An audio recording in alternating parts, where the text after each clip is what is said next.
Assalamualaikum warahmatullahi wabarakatuh.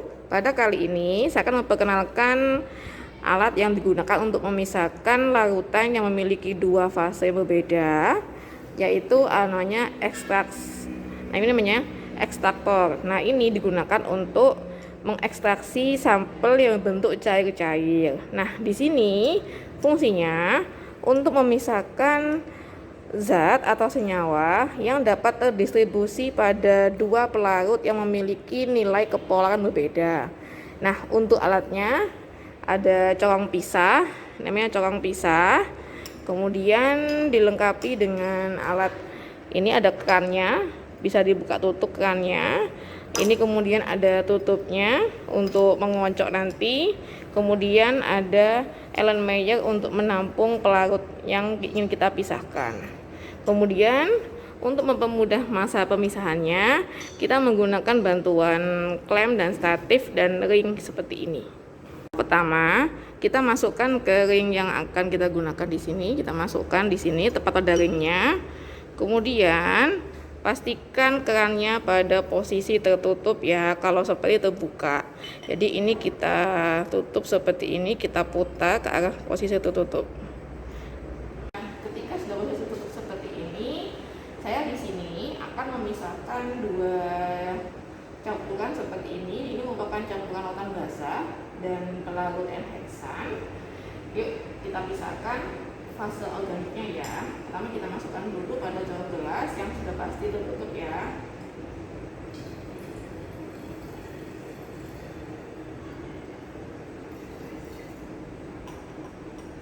Kemudian di sini saya ingin mengetahui cara memisahkannya. Sebelum dipisahkan, kita kocok terlebih dahulu untuk mengetahui distribusi indikator PP ini pada pelarut yang berbeda. Nah, ini saya larutnya adalah antara Aquades dan N-heksan. Caranya pengecekan seperti ini.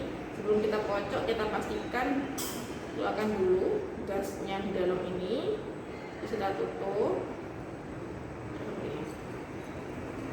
Kemudian kita keluarkan lagi. Nah, fungsi buka tutup ini untuk mengeluarkan gelembung gas di dalam sehingga menghindari adanya bumping ya. Kemudian kita kocok lagi, keluarkan lagi, kita kocok lagi seperti ini. Nah, sudah. Lalu kita pisahkan. Cara pisahkannya, kita letakkan pada ring ini dan tutupnya dibuka ya.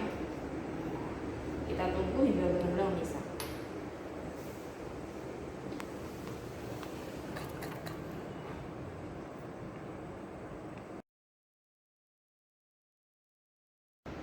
Nah, di sini terlihat ada dua lapisan yang dapat terpisah ya. Nah, di sini kita harus mengetahui berapakah massa jenis dari masing-masing pelarut ini. Jadi, yang posisinya di bawah yang memiliki massa jenis yang paling kecil, yang paling besar, yang di atas yang paling kecil. Di sini kan saya menggunakan N-heksan dan Aquades. Antara massa jenis N-heksan dan Aquades lebih besar Aquades. Jadi di sini Aquades posisinya berada di bawah. Mari kita pisahkan ya. Cara memisahkannya, kita buka perlahan-lahan kerannya. Di sini kita menggunakan Allen Meyer sebagai penampung. Kita pisahkannya secara pelan-pelan.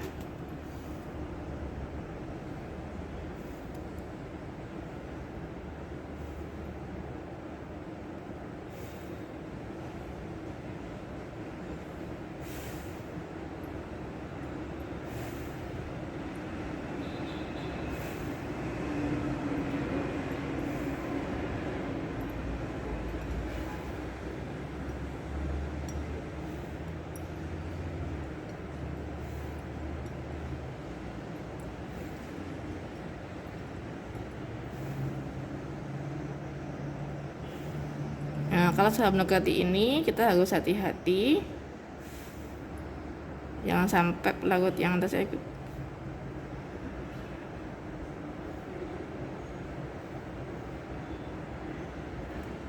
Nah, sudah. Jadi yang di atas ini fase organiknya, ini fase airnya.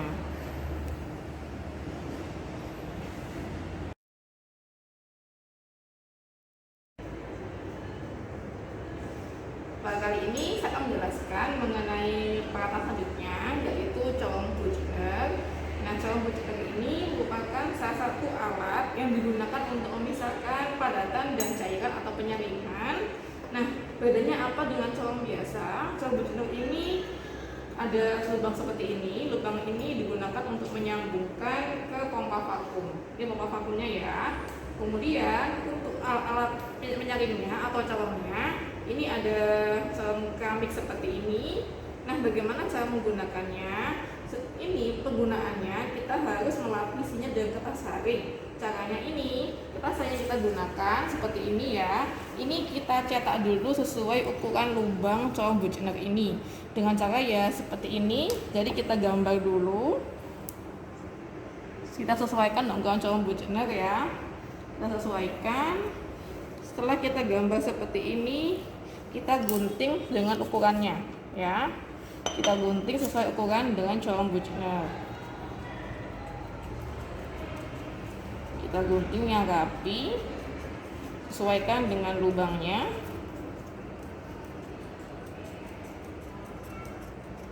Nah, colong Buchner ini memudahkan kerja kita ketika menyaring karena kan dia dihubungkan dengan pompa vakum sehingga prosesnya lebih cepat.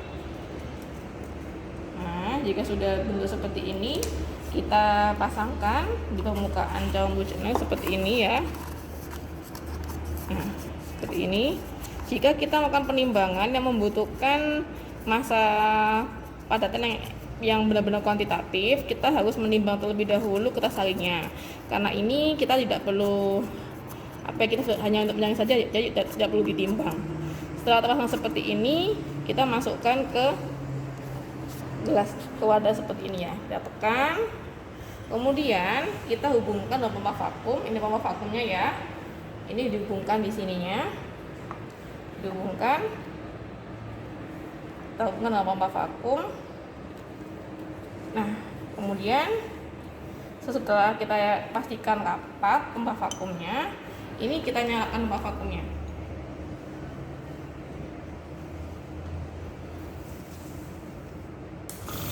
Nah, setelah nyala pompa vakumnya, kita coba basahi dulu permukaan dari si colong Buchner ini. Nah, ini kalau kita amati di sini, dia lebih cepat menyaring kan ya. Jadi prosesnya tidak tetes seperti colong gelas biasa. Jadi ini langsung disedot nih basahinya, langsung disedot cairannya oleh si pompa vakum ini. Sama prinsipnya seperti kita pakai vakum cleaner kan. Jadi adanya vakum itu kan dia menurunkan tekanan di dalam. Perbedaan tekanan antara di sistem dengan lingkungan ini menyebabkan terjadinya proses penyaringan yang cepat.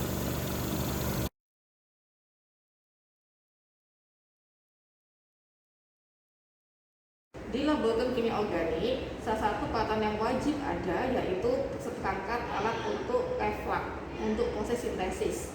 Nah, alat reflux ini meliputi apa aja? Yang pertama di sini ada heating mantle. Heating mantle ini ukurannya disesuaikan dengan volume labu yang kita gunakan. Nah, heating mantle alasnya berbentuk bola seperti ini. Karena alasnya bulat seperti ini, kita harus menggunakan labu alas bulat ya.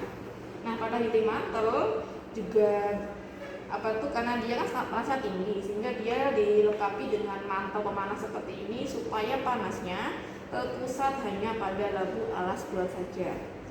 Kemudian ketika kita reflux, kita membutuhkan labu alas bulat seperti ini. Ini labu alas bulat yang kita gunakan adalah ukuran 500 ml karena saya menyesuaikan dengan ukuran heating mantle-nya. Nah, untuk labu alas bulat ini dilengkapi dengan 3 lubang ini sehingga lebih dikenal dengan istilah labu alas bulat leher 3. Nah, leher 3 ini untuk apa aja? Yang pertama dari sebelah sini, yang sebelah sini bisa digunakan untuk memasang termometer. Ketika kita melakukan reaksi sintesis atau kita melakukan reflux, itu kita membutuhkan termometer untuk mengetahui berapakah suhu pada kondisi reaksi ini. Yang bagian tengah di sini untuk dihubungkan dengan kondensor.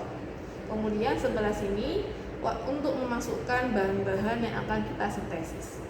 Langkah pertama, kita masukkan terlebih dahulu di sininya. Kita paskan dengan dinding mantul kita. Kemudian ketika kita merangkai alat seperti ini, kita butuh bantuan statif ya, sama klem. Ini kita menggunakan klem universal.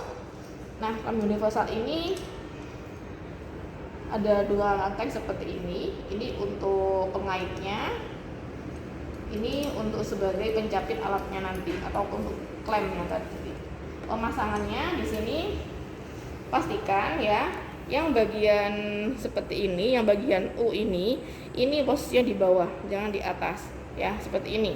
Nah, kemudian ini sebenarnya bisa dibolak-balik terserah, tapi kita harus pastikan posisi untuk menampung si klem tadi, U-nya di bawah. Jadi saya tunjukkan cara penggunaannya. Pertama, kita sesuaikan dulu dengan tinggi si labunya ya. Nanti bisa kita adjust atau kita bisa mengubah tingginya juga. Seperti ini, nanti bisa kita atur nanti ya.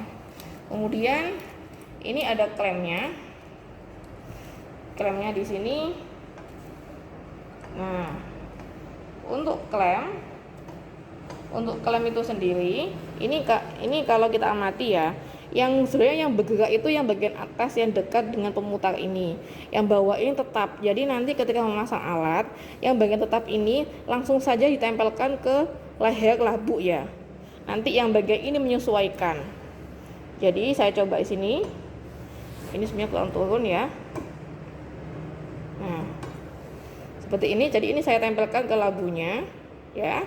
Ini kita bisa rapatkan dulu ininya, posisinya kita ulir ke bautnya sini. Nah, kemudian kalau kurang pas kita turunkan lagi sedikit. Nah, ini makanya lebih fleksibel karena bisa diatur ya. Kemudian kita untuk rapat seperti ini.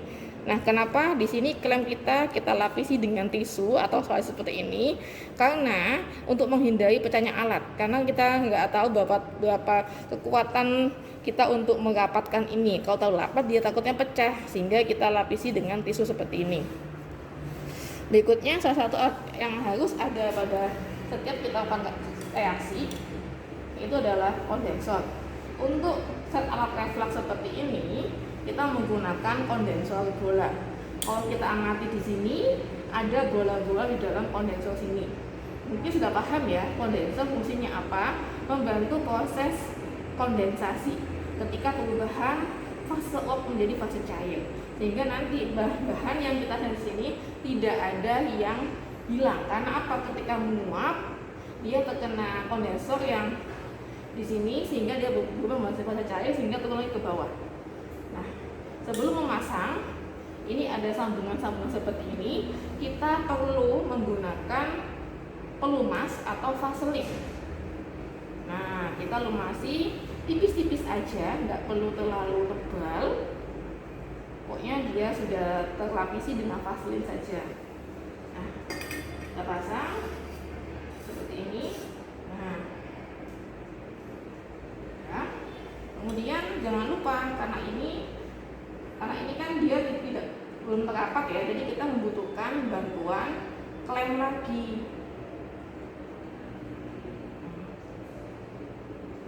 Butuh bantuan klem.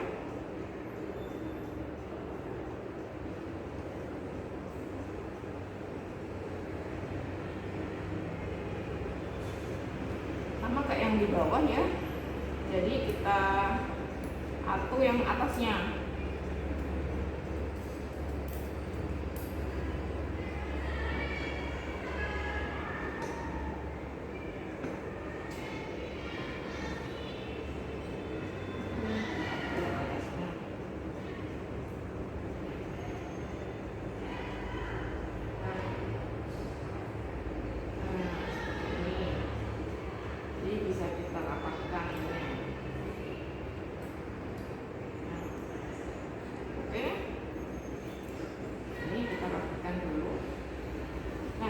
Di kondensor ini ada dua lubang. Yang pertama, yang lubang bagian bawah sini, ini fungsinya sebagai inlet atau air masuk sininya. Yang lubang atas ini untuk air keluar. Nah, ini ketika kita melakukan proses reflux, kita perlu membutuhkan namanya pompa.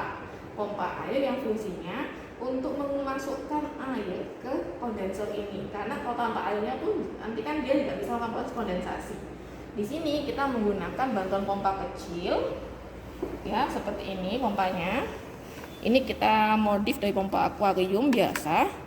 Jadi ini ada dua selang seperti ini.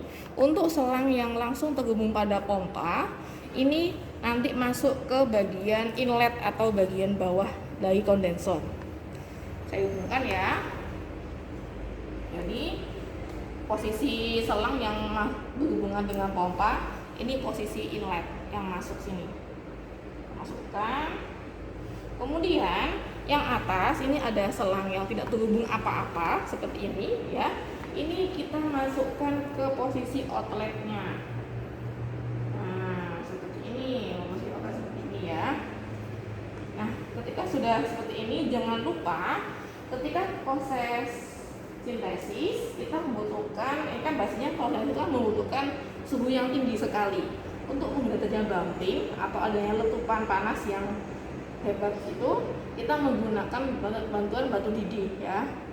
Nah, ini pertama batu didih kita masukkan, kemudian ini thermometer yang dihubungkan ke sini langsung.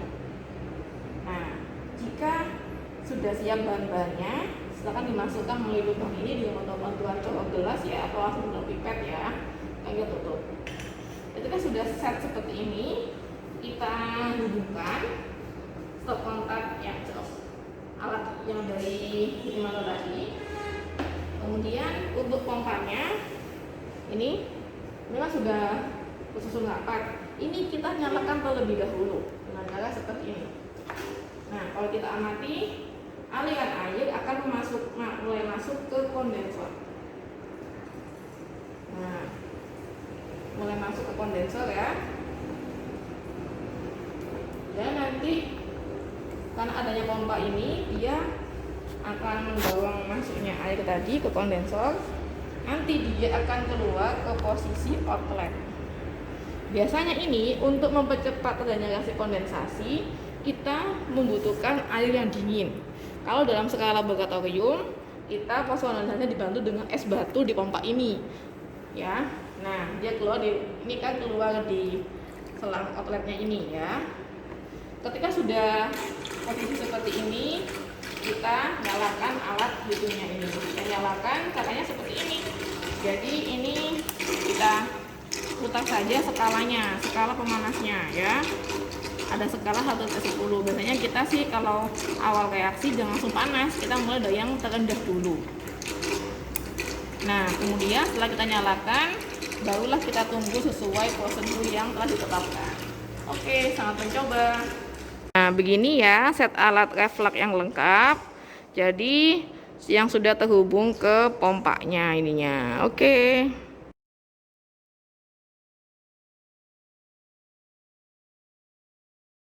Saya akan menjelaskan tentang set alat distilasi sederhana. Distilasi sederhana merupakan salah satu metode untuk memisahkan campuran berdasarkan perbedaan titik didih. Jadi nanti kita mencoba memisahkan dua zat yang tercampur, kita pisahkan berdasarkan titik didihnya. Misal, saya di sini memisahkan antara aquades dan etanol. Seperti kita ketahui, aquades atau air itu kan memiliki titik didih 100 derajat Celcius, sedangkan etanol memiliki titik didih 70 derajat Celcius. Perbedaan suhu ini dapat kita pisahkan dengan metode distilasi sederhana. Apa aja alatnya? Yang pertama ada heating mantle, ya, ada heating mantle. Kemudian ada labu alas bulat. Nah, labu alas bulat yang kita gunakan ini dia hanya berleher satu saja ya. Kemudian ada kondensor lurus atau kita kenal istilah kondensor lipid. Kenapa kita menggunakan kondensor lurus? Kondensor lurus ini berfungsi untuk melakukan kondensasi dari fase uap yang dari pemanasan labu tadi masuk ke kondensor ini, nanti dia akan mengalirkan ke bawah sehingga nanti kita tampung pelarutnya di Erlenmeyer. Makanya kita menggunakan kondensor lipid, tidak menggunakan kondensor bola. Kemudian Alat berikutnya ini ada konektor 3-way seperti ini ya. Ini konektor ini menghubungkan apa saja. Konektor ini seperti ini ya. Dia pertama menghubungkan labu seperti ini. Kemudian yang atas ini untuk ditempatkan termometer. Termometer karena kan distilasi ini kita memisahkan berdasarkan didihnya. Nanti uap zat yang sudah panas tadi, ketika mengenai termometer, kita akan mengetahui zat tersebut apa berdasarkan data titik didih. Misalkan dia mulai netes, mulai terpisah pada suhu 70 ya. Nah, dari ternyata pada suhu sekian 70 ini ternyata adalah yang adalah etanol. Dan kita berhenti pemisahannya jika suhunya semakin naik, yang dimana suhu tersebut bukan zat yang kita pisahkan. Kemudian pada sisi ini kita hubungkan dengan kondensor. Nah, seperti ini. Ini untuk menghubungkan kondensornya. Inilah fungsi dari konektor 3-way tadi. Oke. Setelah kita datang konektor, kemudian setelah proses melewati kondensor, ini ada alat penetes seperti ini. Ya, fungsinya untuk dihubungkan dengan kondensor ini seperti ini ya. Dia nanti yang akan sebagai alat yang membantu penetesan fase cair yang telah terkondensasi di sini. Kemudian ada Erlenmeyer yang kita gunakan sebagai penampung zatnya ya. Kemudian di sini ada klem, sama seperti tadi. Klem fungsinya untuk membantu merangkai alat, dan jangan lupa di sini ada pompa air yang membantu proses kondensasi. Nah, berikut ini adalah rangkaian alat listrik sederhana ya. Nah, sebelum kita gunakan, ini kita hubungkan dulu kondensornya dengan pompa. Nah, untuk seperti ini, kondensor Liebig ini sama kayak tadi ya. Dan di sini untuk posisi inlet atau masuknya air ke kondensor di bawah ya. Jadi selang inlet itu selang yang terhubung langsung dengan pompa. Untuk selang outlet ada di atas ya. Nah, sini. Dan ini yang langsung keluar. Nah, ini selang outletnya. Berikut ini rangkaiannya. Jadi ada heating mantle dihubungkan dengan labu alas bulat, ada konektor 3-way yang ada termometernya, ada langsung terhubung ke kondensor Liebig, kemudian dihubungkan ke alat penetes ini dan ditampung oleh Erlenmeyer. Nah, seperti ini ya rangkaiannya.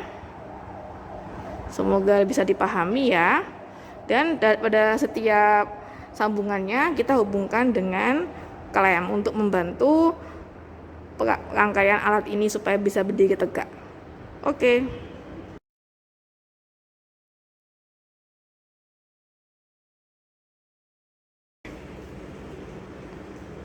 Nah, kali ini saya akan menjelaskan peralatan yang digunakan untuk mengekstraksi. Tadi kan ada colong pisah. Kali ini saya akan mengenalkan tentang ekstraktor Sochlet. Nah, Sochlet ini dia merupakan salah satu ekstraktor yang untuk mengekstraksi suatu zat atau senyawa dari bahan padatan. Misalkan di sini contohnya kita ingin mengisolasi minyak dari kemiri ya, seperti ini. Nah, bagaimana kita cara mengisolasinya kalau dalam laboratorium kimia? Jadi kita perlu membutuhkan alat namanya itu Sochlet. Berikut ini bagian-bagian dari set alat Sochlet. Pertama, kita membutuhkan hot plate. Hot plate di sini. Kenapa kita menggunakan hot plate bukan heating mantle? Karena hot plate sini nggak tahu pemukanya dia datar ya seperti ini ya. Karena menyesuaikan dengan labu yang dibawa Sochlet. Labu Sochlet dia labu alas datar. Nah, seperti ini. Bagaimana kalau kita menggunakan labu alas bulat?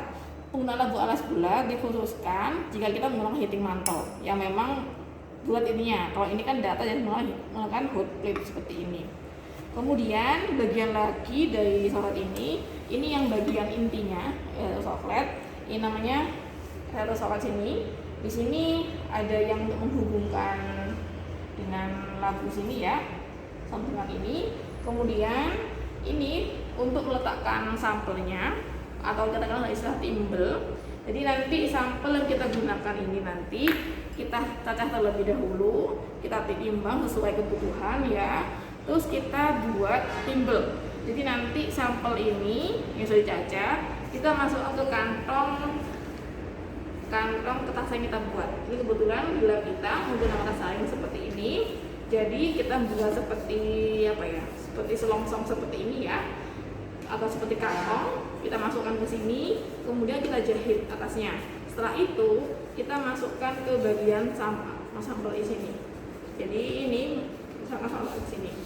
Nah, kemudian bagian lagi dari soklet ini ada sifon, terus ada sambungan seperti ini. Ini fungsinya untuk pengaliran dari uap pelarut nanti ya. Nah, nanti jika sudah dimasukkan sampelnya, baru kita bisa menuangkan pelarutnya. Nanti ini kita hubungkan ke sini, dihubungkan ke sini. Nah, untuk menyambung ini kita juga membutuhkan bantuan dari statif dan klem, sama seperti rangkaian alat kimia lainnya. Kemudian bagian atas dari soklet ini kita hubungkan dengan kondensor. Kondensornya menggunakan kondensor bola. Sama jika kita menggunakan refleks dan kondensor bola seperti ini. Tetapi ukurannya disesuaikan dengan lubang dari es atas soklet. Seperti ini ya. Setiap kondensor dia dilengkapi dengan lubang untuk selang inlet maupun outlet gitu.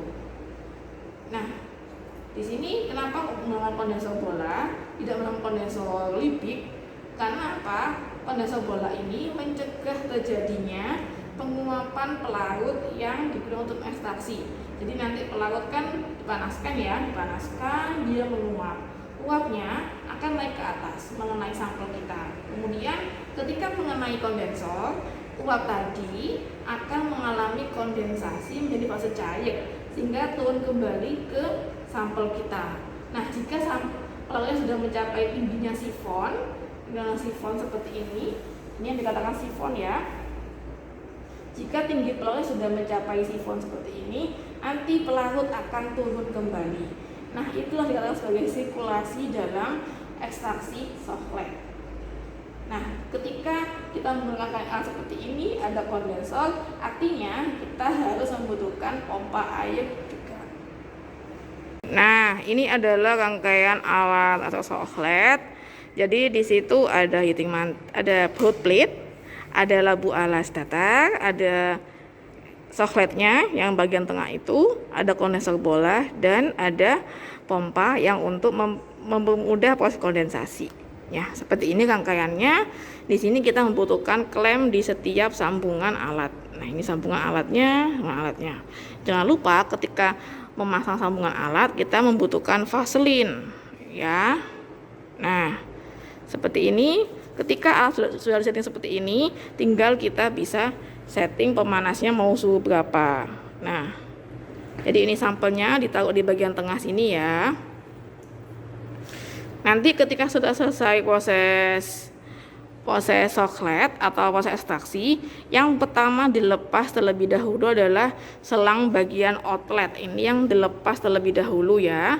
Kemudian setelah airnya turun, nanti kita baru melepas bagian inletnya. Baru setelah itu kita menunggu alat dingin, kita bisa melepas rangkaian atau soklet ini. Nah, ini alatnya. Oke, selamat belajar.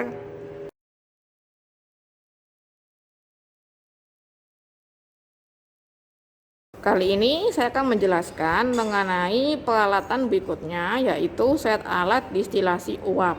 Nah, distilasi uap itu sendiri digunakan untuk mengisolasi suatu senyawa dari tanaman yang menggunakan bantuan uap air.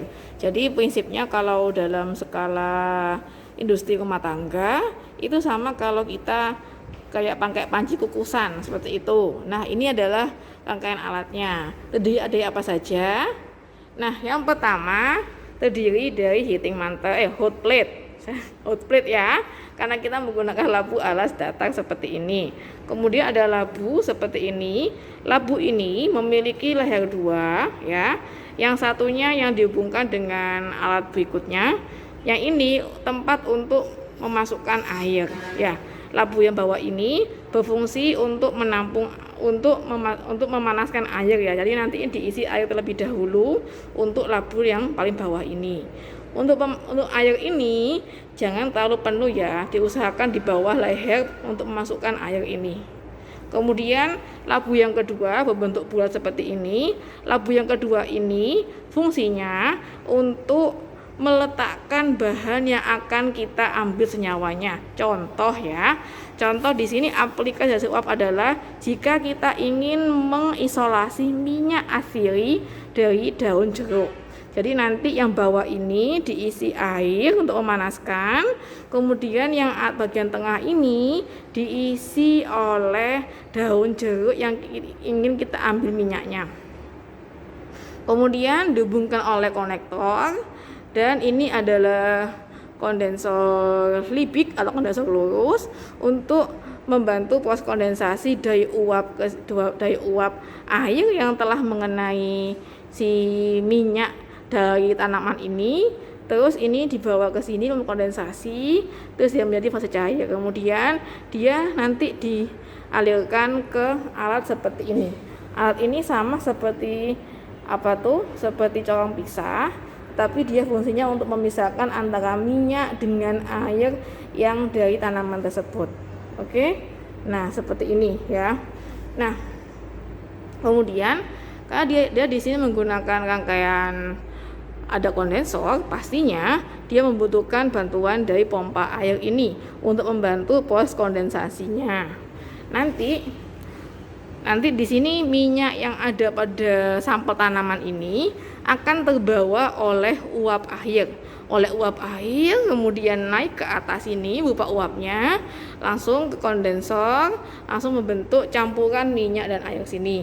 Nanti kita bisa memisahkan antara minyak dengan airnya menggunakan corong pisah yang ada di sini. Kita tampung di Erlenmeyer. Ini ya rangkaian alatnya ya.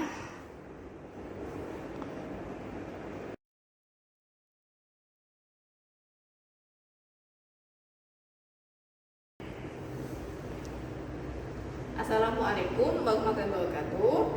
Pada kesempatan kali ini saya akan mengenalkan salah satu instrumen yang digunakan dalam laboratorium kimia, yaitu alatnya adalah ultrasonikator. Nah, alat ini fungsinya sebagai apa? Alat ini digunakan sebagai tempat untuk bisa untuk mereaksikan sesuatu yang dimana kita membutuhkan bantuan gelombang ultrasonikasi. Nah, di sini nanti adanya getaran gelombang tadi, jadi dia untuk mempercepat reaksi, bisa reaksi antara bahan dengan bahan lain atau dengan pelarutan. Nah, berikut ini bagian-bagian dari alat ini. Yang pertama, di sini ada tombol power ya. Jadi nanti ketika sudah terhubung sukatan di sini, ada tombol powernya. Kemudian di sini ada display suhunya. Ini menunjukkan suhu yang ada pada alat ini. Kemudian ada display waktu yang dibutuhkan untuk melarutkan ini ya. Misalkan kita setting 15, jadi tinggal kita naikkan aja ini ya. Nah, ini ya. Kalau kita pengen nurunin pakai yang tombol yang bawah ini. Oke ya. Kemudian untuk setting suhunya bisa kita atur di sini. Kalau kita ingin suhu naik ya kita naikkan aja pakai tombol yang panah ke atas ya. Nah, kalau pintunya buka tambah bawah. Oke. Kemudian di dalam ultrasonikator ini, di sini ada bagian seperti ini untuk menampung si labunya tadi. Kita beri aquades di dalamnya untuk sebagai media getaran dari gelombang ultrasonikasi tadi ya. Nah, ini saya coba mencontohkan penggunaannya. Jadi di sini saya ada larutan seperti ini.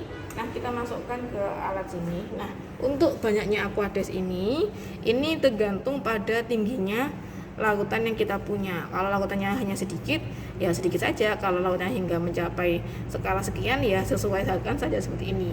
Karena kalau nanti ini terlalu banyak aquadesnya, nanti kan dia akan akan lompat-lompat ke sampel kita gitu. Jadi disesuaikan saja dengan larutan ini. Kemudian seperti ini, kita tutup. Terus kita mulai tombol start. Nah, seperti yang punya tadi ada seperti gelombang. Ini kalau ingin melihat dalamnya ya.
merupakan salah satu instrumen yang dimiliki oleh laboratorium kimia organik Stinkes Medika.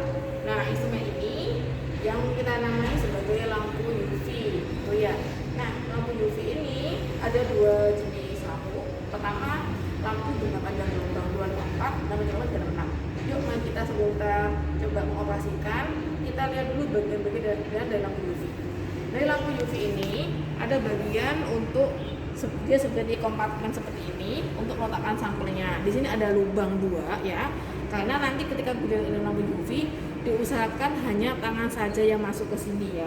Nah, ketika menggunakan lampu UV, kita harus menggunakan sarung tangan karena seperti Anda ketahui sendiri, lampu UV itu sendiri berbahaya sekali untuk kulit kita. Nah, ikut saya buka dulu untuk apa saja bagian dari kompartemen lampu UV ini. Nah, di sini seperti Anda lihat ada dua jenis lampu UV yang ada. Yang putih ini, yang saya tunjuk ini lampu UV dengan panjang gelombang 254 nanometer. Nah, ini kalau dinyalakan warnanya agak hijau. Kemudian yang warna hitam ini dengan panjang gelombang 366. Nah, fungsi dua gelombang dalam ini sebenarnya hampir sama, tetapi ada dua karena beberapa senyawa itu bisa dideteksi oleh salah satunya, gitu. Nah, kemudian sudah kita lihat dalamnya seperti apa. Nah, di sini cara penggunaannya pertama, ini kita hubungkan terlebih dahulu. Stop kontaknya pada sambungan listrik ya. Nah, kemudian pertama kita nyalakan dulu lampunya. Nah, di sini seperti yang Anda ketahui, tadi yang sudah saya jelaskan, ada dua jenis lampu ya, ada 366, ada 254. Jika kita ingin menggunakan 366, katakan 366 sini. Nah, nanti warna lampu yang di dalamnya itu lebih berwarna ungu gitu. Coba dilihat. Nah, jadi agak keunguan ya untuk lampu yang 366. Kalau saya tekan yang 254, dia berwarna agak biru kehijauan seperti itu ya. Nah, cara menggunakannya, kita tinggal masukkan sampel kita ke dalam. Biasanya ini digunakan sebagai pelengkap dan identifikasi suatu zat menggunakan kromatografi lapis tipis gitu. Kan ya. Nah, nanti kita masukkan platnya, nanti bisa kita lihat nodanya di lampu UV ini. Oke, sekian tentang isolasi alat UV ini, dan jangan lupa selalu mengecek tentang kondisi lampunya. Misalnya kondisi lampunya ini kita harus selalu rutin setiap tahun kita cek bagaimanakah sinarnya itu.